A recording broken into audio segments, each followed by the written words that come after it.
have another recipe for you today. I've been talking with many of you and you saying you're enjoying this recipes. Well, I want you to watch this one today. This one is on expecting the supernatural.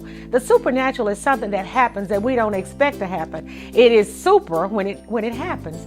Now, how many of you have been praying for relatives to get saved and it looks like nothing is happening? Well, what would happen if suddenly one of your relatives would knock on the door and say, hey, I'm ready to get saved. Will you pray for me? Some of you may have been praying for money. Do you know it's possible for money to be put into your bank account without you making a deposit? One lady did that and suddenly the money was there. It was a refund.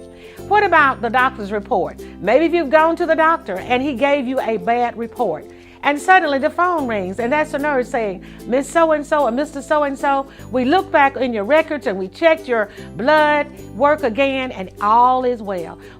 What would happen if you got a call from your job?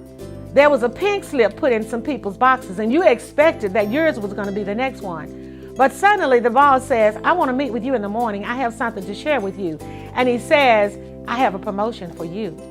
What would happen if you've been feeling pain in your body for the last 6 months, for the last year, and you've tried everything, you've gone to the doctor, but nothing has happened. But suddenly you get up one morning, that pain is gone. And what would happen if in your relationship with your spouse, things were looking rocky, but suddenly it turned into a honeymoon?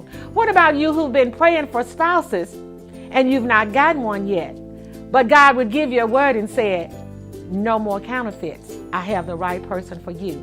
And the list could go on and on. But I want you to understand that supernatural things are still happening today.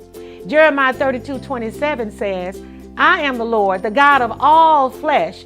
Is there anything too hard for God? No, there's not. Let me tell you something. Supernatural things are happening every day. Blessings are going by and being issued every day. You need to live in expectation because one of them just might have your name written on it.